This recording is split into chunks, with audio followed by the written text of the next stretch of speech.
Look at these birds. Look at these birds. Look at these birds, man. They have been flocking here for a very long time, man. There's some birds in the sky.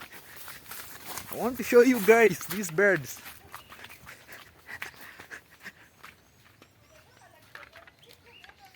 Look at these birds, man. Look at these birds.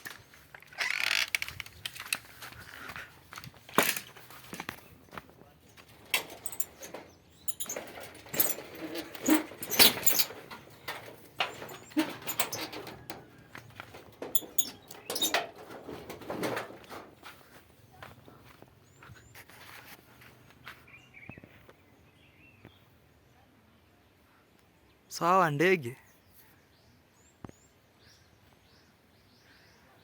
ni wengi sana, sijui wametoka wapi, but there are many.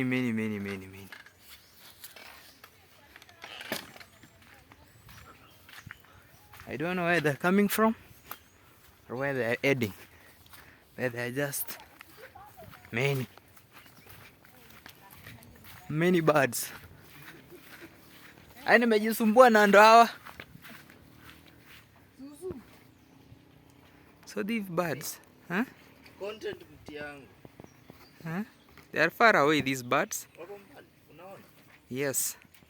Wamekuja wengi. I think ni because of the El Nino.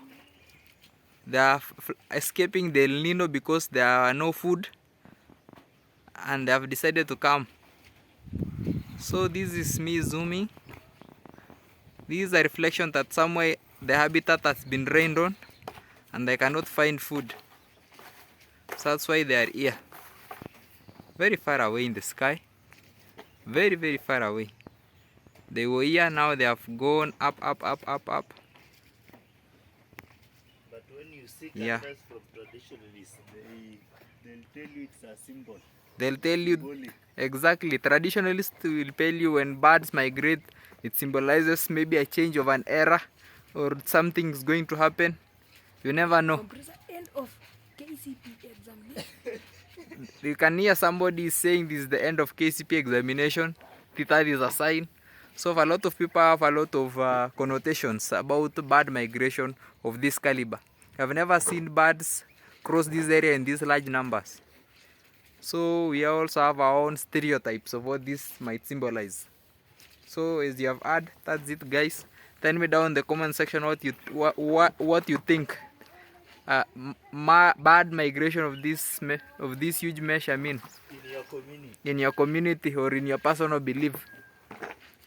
I cannot identify specifically what birds are these, but if they maybe come near, maybe I can tell you what kind of birds they are, but they are in huge numbers. Okay guys, bye. Maybe if they come near I can capture. Bye.